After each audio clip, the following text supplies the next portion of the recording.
தமிழ்நாட்டு தமிழர்கள் முதல் உலகத் தமிழர்கள் வரை அனைவருக்கும் அன்பு வணக்கம்.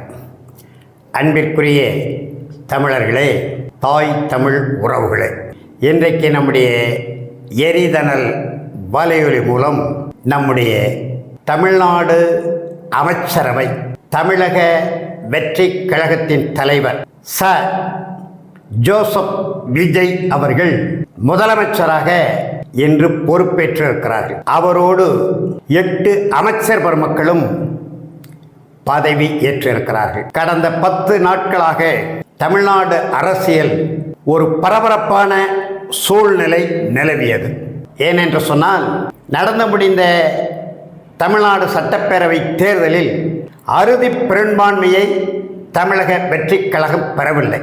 108 சட்டமன்ற தொகுதிகளில்தான் அவர்கள் வாகை சூடினார்கள்.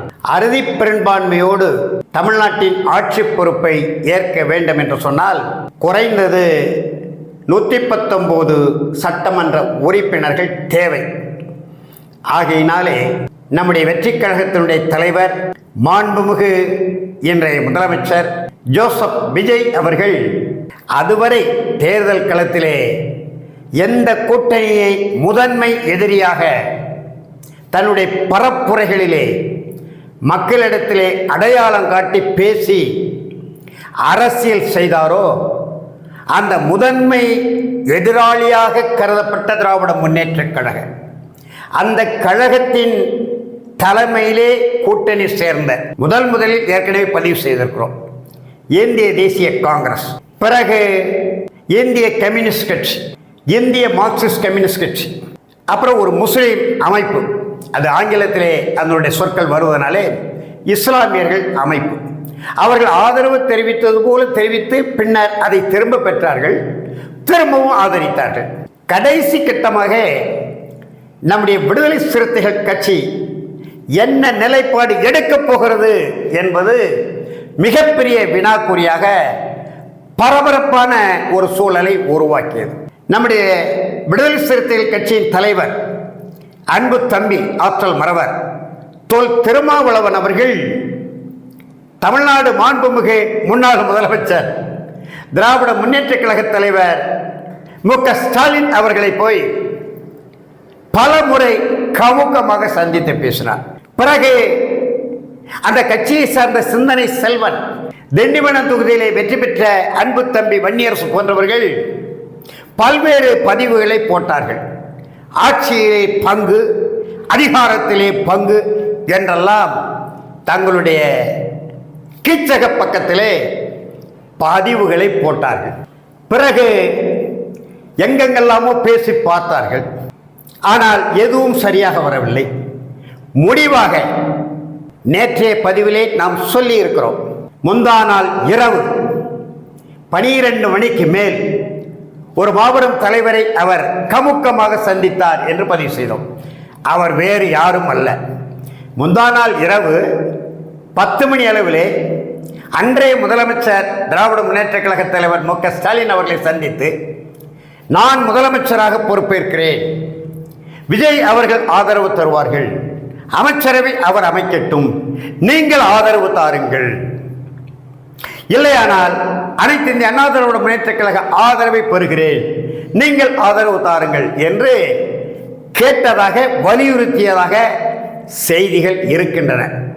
அதே நேரத்தில் திராவிட முன்னேற்றக் கழக தலைவர் மு.க. ஸ்டாலின் அவர்கள் மிக தெளிவாக சமூக நீதி கோட்பாட்டின் அடிப்படையில் நீங்கள் முதலமைச்சராகுவதை நாங்கள் எதிர்க்க இயலாது, அப்படியானால் எடப்பாடியார் என்ன சொல்லுகிறார், அவர் முழுமையாக உங்களை ஆதரித்தால் நாங்களும் ஆதரிக்க அணியாமாக இருக்கிறோம் என்று சொன்ன உடனே முந்தா நாள் நள்ளிரவு 12 மணிக்கு மேல் அயர்ந்து தூங்கிக் கொண்டிருந்த எடப்பாடி பழனிசாமி அவர்களை தட்டி எழுப்பி என்னை முதலமைச்சராக்குங்கள் என்று மன்றாடி கேட்டதாக செய்திகள் இருக்கிறது. இன்றைய தினமலர் நாளிதழிலே கூட ஊடகமாக சில செய்திகளை பதிவு செய்திருக்கிறார்கள். ஆனால் எடப்பாடி பழனிசாமி அவர்கள் அனைத்து இந்திய அண்ணா திராவிட முன்னேற்றக் கழக பொதுச் செயலாளர், முன்னாள் முதலமைச்சர், திராவிட முன்னேற்றக் கழக அரசின் போது எதிர்க்கட்சி தலைவர், அந்த பேச்சுக்கே இடமில்லை, புறப்படுங்கள் திருமா அவர்களே என்று சொல்லிவிட்டதாகும். அதற்கு பிறகு தன்னுடைய கட்சி நிர்வாகிகள் ஒரு சிலரை கலந்து பேசி வெற்றி கழகத்தை ஆதரிக்கலாமா வேண்டாமா என்று முடிவெடுத்து இதோ அறிவிக்கிறோம் அதோ அறிவிக்கிறோம் என்றெல்லாம் சொல்லி ஆய்வு செய்து ஊடகவியலாளர்களை அங்கேயும் இங்கேயும் அலைய விட்டு பரபரப்பை உண்டு பண்ணி துணை முதலமைச்சர், அமைச்சர்கள், வன்னியரசு அமைச்சர் என்றெல்லாம் செய்திகளை பரப்பி பிறகு எல்லாம் புஸ்வானமா போய் இந்திய மார்க்சிஸ்ட் கம்யூனிஸ்ட் கட்சியை போல, இந்திய கம்யூனிஸ்ட் கட்சியை போல நிபந்தனையற்ற ஆதரவு என்று ஆதரவு தெரிவித்து மடலை கொடுத்து விட்டார்கள். தமிழக வெற்றி கழகத்தின் தலைவர் ஜோசப் விஜய் அவரிடம் அந்த ஆதரவு கடிதத்தை கொடுக்கவில்லை. மாறாக 2 ஆண்டுகளுக்கு முன்பு புதிதாக அரசியலில் நுழைந்து, ஏற்கனவே பல செய்திகள் இருக்கிறது, அவர் திராவிட முன்னேற்ற கழகத்திலே கப்பம் கட்டி ஒரு நாடாளுமன்ற தொகுதியை கேட்டதாகவும் பெற்றுத் தருவதாக மாண்புமிகு முதலமைச்சருக்கு நெருக்கமான வட்டாரங்கள் வாக்குறுதி கொடுத்ததாகவும், பிறகு தேர்தல் நெருங்கக்கூடிய காலத்தில் இவருக்கு கொடுக்க முடியாது, இவர் பரிசு சீட்டு அதிபரின் மருமகன், இவர்கள் மீது ஏராளமான குற்றச்சாட்டுகள் இருக்கிறது, மக்கள் நடுவே வெறுப்புணர்ச்சி இவர்கள் மீது இருக்கிறது, எனவே தர முடியாது என்ற சொன்ன பிறகு தடாலடியாக கட்ட வேண்டிய கப்பத்தை விடுதலை சிறுத்தைகள் கட்சியிலே கட்டி அங்கே போய் சேர்ந்து சில காலம் அரசியல் செய்தார்.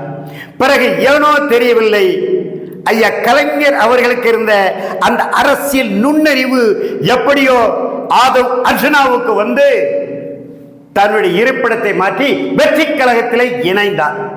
இணைந்து அரசியல் செய்தார்.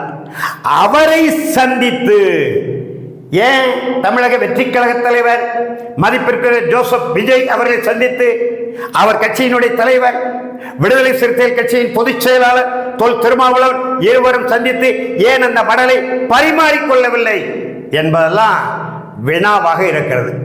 முடிந்து இன்றைக்கு ஏறக்குறை 120 சட்டமன்ற உறுப்பினர்கள் ஆதரவை பெற்று காங்கிரஸ் கட்சி, கம்யூனிஸ்ட் கட்சிகள் 2, இஸ்லாமியர்கள் அமைப்பு, விடுதலை சிறுத்தைகள் கட்சி என ஆதரவு ஒப்புதல்களை பெற்று 3வது முறையாக ஆளுநரை சந்தித்து ஆளுநரும் அதை ஏற்றுக்கொண்டு இன்றைக்கு நம்முடைய தமிழக வெற்றி கழக தலைவர் நடிகர் இன்று முதல் கூத்தாடி என்கின்ற சொல்லை நான் பயன்படுத்த மாட்டேன். ஏனென்று சொன்னால் ஜனநாயக நெறிமுறைப்படி அவர் வல்லவரா நல்லவரா நல்லவரா அல்லாதவரா என்பதெல்லாம் 2வது.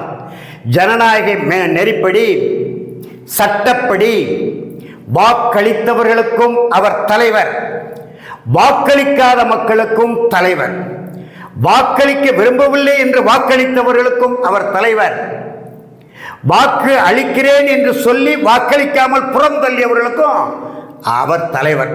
ஒட்டு மொத்தமாக தமிழ்நாட்டின் 8 கோடி மக்களின் தலைவராக, சட்டப்படியாக மாண்புமிகு முதலமைச்சராக பதவி ஏற்றதனாலே நம்முடைய தமிழ் பண்பாட்டின் அடிப்படையிலே கூத்தாடி என்கின்ற சொல் தூய தமிழ் சொல். கூத்து ஆடுபவர்களுக்கு கூத்தாடி என்று பெயர். அது ஒன்றும் தரை குறைவான சொல்லோ அல்லது இழிவான சொல்லோ அல்ல, அது ஒரு தூய தமிழ் சொல். இவர் நடிகர் என்பதனாலே அந்த கூத்தாடி என்கின்ற சொல்லை கடந்த 2 ஆண்டு காலமாக நாம் பயன்படுத்தி வந்தோம். இன்று முதல் அவர் மாண்புமிகு முதலமைச்சர் என்பதனாலே மிக கவனமாக நம்முடைய தமிழ் மொழி, இன, வரலாற்று, கலை, இலக்கிய, நாகரிக பண்பாட்டின்படி தமிழ்நாடு முதலமைச்சர் என்றுதான் சொல்வோம். அப்படியானால் நீங்கள் திறனாய்வுகளே செய்ய மாட்டீர்களா என்றால் அது வேறு. அதே நேரத்தில் பண்பாட்டின் தொட்டில் இன்றைக்கு அவர்களிடம், அதாவது தமிழக வெற்றி கழகத்திற்கு வாக்களித்த இளையோர்களிடம், இளைஞர்களிடம் அந்த பண்பாடு இருக்கிறதா, நாகரிகம் இருக்கிறதா என்பதெல்லாம் வேறு. ஆனால் நாம் தொன்று தொட்ட பண்பாட்டின் தொட்டிலாக தமிழ்நாட்டை படைத்திருக்கிறோம், படைத்து வருகிறோம், பார்த்து கொண்டு இருக்கிறோம் என்ற நிலையில் அந்த பண்பாட்டின் அடிப்படையில் இன்று முதல் மதிப்பிற்குரிய மாண்புமிகு முதலமைச்சர் ஜோசப் விஜய் என்கின்ற சொல்லை பயன்படுத்தும். விமர்சனங்களை பிறகு வைப்போம். இன்றைக்கு கூட அந்த பதவி ஏற்பு நிகழ்ச்சியிலே தமிழ்த்தாய் வாழ்த்து மிகுந்த வருத்தத்துக்குரிய ஒரு செயல். எந்த இந்திய ஆட்சி பணியாளர் அல்லது ஆளுநருடைய உதவியாளர் அன்னை தமிழை உலக முதன்மொழியா, உயர்தனி செம்மொழியா, தனித்து இயங்கும் தகுதி தமிழுக்குண்டு, தமிழே ஞாலத்தின் தாய்மொழி பண்டு என்று எங்கள் பாவேந்தர் பாரதி தாசனார் அவர்களாலும், பாவலரேர் ஐயா பெருஞ்சித்திரனார் அவர்களாலும், மொழி ஞாயிறு தேவநேய பாவாணர் அவர்களாலும் உலகத்தின் முதன்மொழி உயர்தனி செம்மொழி என்று உறுதி செய்த தமிழ் மொழி தமிழ் வாழ்த்தை 3வது இடத்துக்கு தள்ளி இன்றைக்கு அமைச்சரவை பொறுப்பேற்பு நிகழ்ச்சி நடந்திருக்கிறது. அதை அகன்று செல்ல முடியாது, கடந்து போக முடியாது. அதே போல மாண்புமிகு முதலமைச்சர் நம்முடைய ஜோசப் விஜய் அவர்கள் அந்த உதடுகளை திறக்கின்ற போது, பதவியேற்பு நிகழ்வின் ஒளிவாங்கி முன்பு உதடுகளை திறக்கின்ற பொழுது, அவருக்கு நேர் எதிராக அவர் தந்தையும் தாயும் அமர்ந்திருக்கிற சூழலில் அவர் உச்சரித்த முதல் சொல் சார் ஜோசப் விஜய் என்கின்ற நான் என்று சொல்வதற்கு மாறாக சி ஜோசப் விஜய் என்கின்ற நான் என்று எடுத்தவுடனே ஆங்கில எழுத்தை உச்சரித்திருக்கிறார். இருக்கட்டும், பார்த்துக் கொள்வோம். ஆளுநரையே, உயர் நீதிமன்ற மாண்பகை நீதி அரசர்களையே முன்னெழுத்தை தமிழில் போட வைத்த எளிய தமிழன், ஏழை தமிழன் நான் ஒருவன். சான்று ஆவணங்களோடு பேசுவேன். தேவையானால் ஆவணங்களை காட்ட அணியமாக இருக்கிறேன். ஆனாலும் இன்றைய நிகழ்வு ஒரு வார காலமாக மிகுந்த பதற்றத்தோடு பரபரப்பாக தமிழ்நாட்டு அரசியல் போய்கொண்டிருந்த சூழலில் அவற்றுக்கெல்லாம் ஒரு முற்றுப்புள்ளி வைத்து தனக்கு தேவையான அறுதி பெரும்பான்மை சட்டமன்ற உறுப்பினர்களின் ஆதரவை பெற்று இன்றைக்கு ஞாயிற்றுக்கிழமை மே திங்கள் 10ஆம் நாள் அன்று நம்முடைய மதிப்பிற்குரிய ச ஜோசப் விஜய் அவர்கள் மாண்புமிகு முதலமைச்சராக பதவி ஏற்று கோட்டையிலே போய் மாண்புமிகு முதலமைச்சருடைய இருக்கையிலே அமர்ந்திருக்கிறார். அவரோடு பதவி ஏற்ற அமைச்சர் பெருமக்களும் அவரவர்களுக்கு ஏற்பாடு செய்யப்பட்டுள்ள அறைகளில் அமர்ந்து தங்களுடைய அமைச்சர் பொறுப்புகளை ஏற்றிருக்கிறார். அந்த வகையிலே இன்றைக்கு புதிதாக ஏறக்குறைய 59 ஆண்டுகள் கழித்து திராவிடம் என்ற சொல்லும் இந்தியம் என்று சொல்லும் இடம்பெறாத கட்சியின் பெயர் தமிழக வெற்றி கழகம் என்ற முறையிலும் நம்முடைய அன்பு தம்பி ஆற்றல் மறவர் நாம் தமிழர் கட்சி தலைமை ஒருங்கிணைப்பாளர் செந்தமிழர் சீமான் அவர்கள் மேடைதோறும் பேசுவார். பட்டியல் பிரிவை சார்ந்த தமிழர்களை நான் புது தொகுதியிலே நிறுத்துகிறேன், அங்கே நிறுத்துகிறேன், எங்கே நிறுத்துகிறேன் என்று சொல்வார். என்னையும் கூட நிறுத்தினார். அது ஒரு பக்கம் இருந்தாலும் எந்தவித அறிவிப்பும் இல்லாமல் ஏறக்குறைய பட்டியல் பிரிவு மக்களுக்கான 44 தொகுதிகளையும் தாண்டி 25 தொகுதிகளில் பட்டியல் பிரிவு மக்களை பொது தொகுதியில் நிறுத்தி வெற்றி பெற வைத்திருக்கிற பெருமையும் நம்முடைய மாண்புமிகு முதலமைச்சர் ஜோசப் விஜய் தலைமையிலான தமிழக வெற்றி கழகத்தை சாரும். அதே போல 3ஆவதாக தமிழ்நாட்டு வாக்காளர் பெருங்குடி மக்களுக்கு அனைத்து இந்திய அண்ணா திராவிட முன்னேற்ற கழகமும் திராவிட முன்னேற்ற கழகமும் இந்த 59 ஆண்டு காலமாக வாக்குக்கு பணம் என்கின்ற அந்த நடைமுறையை பின்பற்றி நம்முடைய அழகிரி அவர்கள் கூட ஒரு முறை சொன்னார். மதுரை பக்கத்திலே ஒரு தொகுதியிலே திருமங்கலம் ஃபார்முலா, அது திருமங்கலம் தூய தமிழ் சொல், திருமங்கலம் ஃபார்முலா என்று சொன்னார் அல்லவா? அந்த நடைமுறையை மாற்றி வாக்குக்கு பணமில்லை என்கின்ற ஒரு அமைதி புரட்சியை நம்முடைய மாண்புமிகு முதலமைச்சர் ஜோசப் விஜய் அவர்கள் தலைமையிலான தமிழக வெற்றி கழகம் ஒரு பேரீட்டமாக சாதித்திருக்கிறது.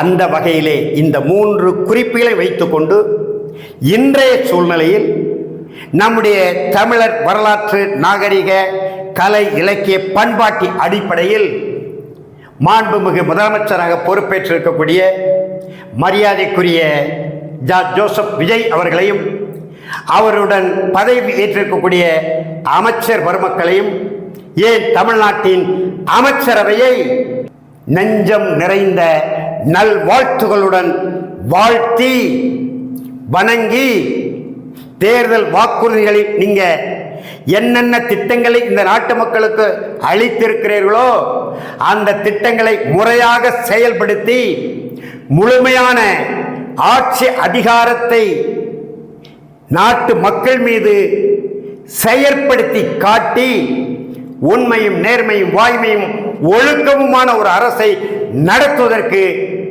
ஏழை எளிய மக்களின் சார்பாக, பாட்டாளி தமிழர்களின் சார்பாக, தமிழ்நாட்டு ஒட்டுமொத்த மக்களின் சார்பாக, ஏன் உலகெங்கும் பறந்து வாழும் தாய் தமிழ் உறவுகளின் சார்பாக நெஞ்சம் நிறைந்த நல்வாழ்த்துகளையும் பாராட்டுகளையும் தெரிவித்து நிறைவு செய்கிறோம். நன்றி, வணக்கம்.